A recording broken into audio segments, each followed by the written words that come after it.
শুভ সন্ধ্যা বন্ধুরা। আমি সোমবার দিন আমার এই চ্যানেলে পাবলিক সার্ভিস কমিশন আয়োজিত মিসলেনিয়াস প্রিলিমিনারি পরীক্ষা, যেটা রবিবার দিন হয়েছিল, সেই পরীক্ষায় সেফ স্কোর কিরকম হতে পারে সেটা আলোচনা করেছিল। বলেছিলাম মোটামুটি 119 থেকে 124-এর মধ্যে পরীক্ষার্থীরা পেলে তারা নির্দ্বিধায় মেন পরীক্ষার জন্য প্রস্তুতি নিতে পারে। তারপর থেকে বহু পরীক্ষার্থী আমাকে বারংবার জিজ্ঞাসা করে চলেছেন যে কিরকম নম্বর পেয়েছি, আমরা চান্স পাবো কিনা। তা আমার মনে হয়েছে যে এই বিষয়ে আমি ছাড়া অন্যান্য যে সমস্ত শ্রদ্ধেয় ব্যক্তিবর্গ রয়েছেন তারা যেরকম ভাবে আর কি কাট অফ মার্কস বা সেফ স্কোর প্রেডিক্ট করেছেন সেগুলো আপনাদের সামনে তুলে ধরা যাক।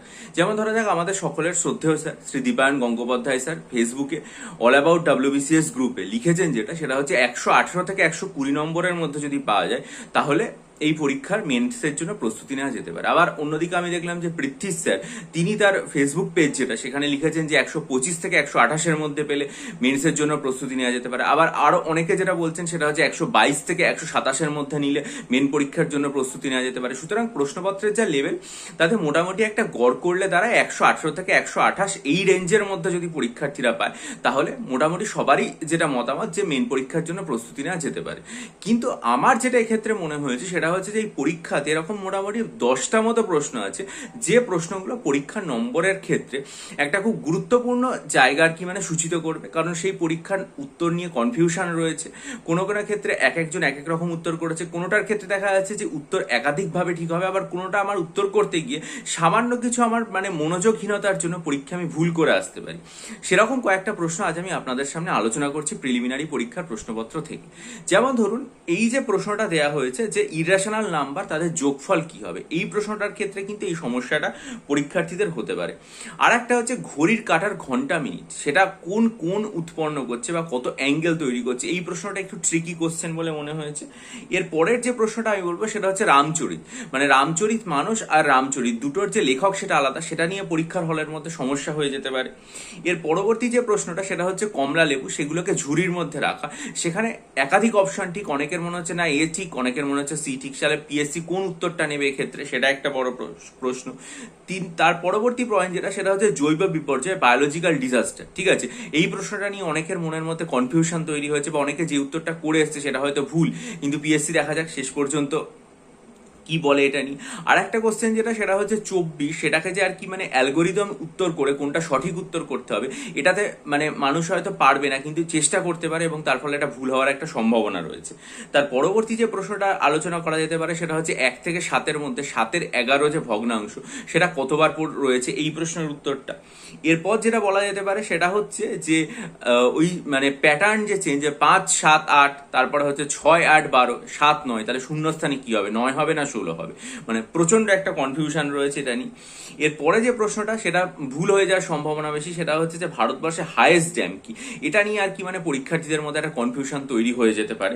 আর একটা কোশ্চেন যেটা নিয়ে সমস্যা হতে পারে সেটা হচ্ছে যে হলদিয়া পোর্ট সেটা কোন দুটো নদীর কনফ্লুয়েন্সে তৈরি হয়েছে, সংযোগস্থলে, হলদি নদীর সাথে আর একটা যে কনফিউশন সেটা কিন্তু তৈরি হতে পারে। এরকম যে 10টা প্রশ্ন, সেগুলোর কোনো প্রশ্নের একাধিক উত্তর, কোনো প্রশ্নের যে উত্তরটা আমার মনে হচ্ছে সেটা পিএসসি নেবে কিনা, বা আমার তাড়াহুড়োর ক্ষেত্রে পরীক্ষায় ভুল হয়ে যেতে পারে, অথবা আমি যেটা অ্যাটেন্ড করছি সেটার জন্য আমার কিছু ভুল আমি পরীক্ষার হলে করে ফেলতে পারি, এরকম কিছু নিয়ে কিন্তু এখানে একটা নম্বরের সমস্যা হতে পারে। এবার এখানে দেখুন 2 নম্বর এক একটা প্রশ্ন, তাতে 2 নম্বর, এবার একটা প্রশ্ন ভুলের জন্য 0.5 নেগেটিভ মার্কিং হয়ে যেতে পারে, ফলে আপনার নম্বর অনেকটা আর কি নিচের দিকে নেমে আসতে পারে। এই যে 10টা ট্রিকি কোশ্চেন, এখন আপনারা আমার সাথে সহমত হবেন কিনা জানি না, আপনাদের হয়তো অনেকেরই আছে 10টাই ঠিক হয়েছে, অনেকের আছে হয়তো কিছু ঠিক হয়েছে কিছু ভুল হয়েছে, অনেকের হয়তো মনে হচ্ছে এই প্রশ্নগুলোর বাইরে আরো কোনো প্রশ্ন ট্রিকি বা একটু কঠিন বা একটু অন্য ধরনের হতে পারে, সেটা আপনারা কমেন্ট করে জানাবেন।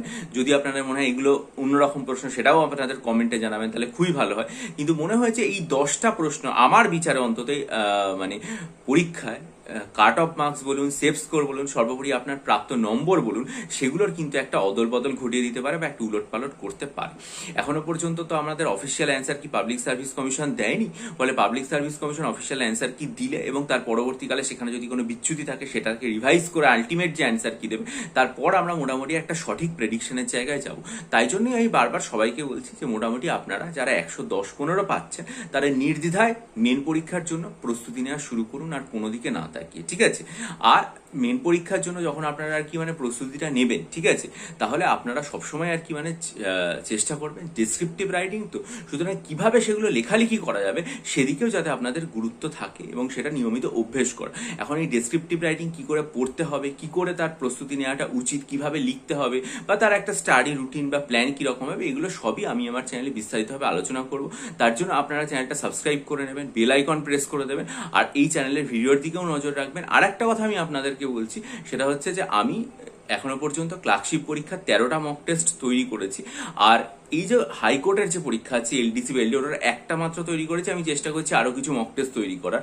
আর ডাব্লিউবিসিএস এর জন্য মানে 24টা মতো ফুল লেন্থ মক টেস্ট আছে। এগুলোর জন্য আমি 28শে মে 2023-এর ভিডিও এবং 28শে অগস্ট 2024-এর ভিডিও দেখে যারা নিতে চাইবেন তারা ডেসক্রিপশন বক্সে দেয় ইমেলের মাধ্যমে যোগাযোগ করুন।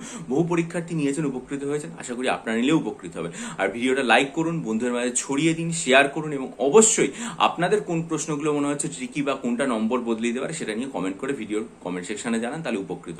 ভালো থাকুন, বিজয়ী হন, সফল হন।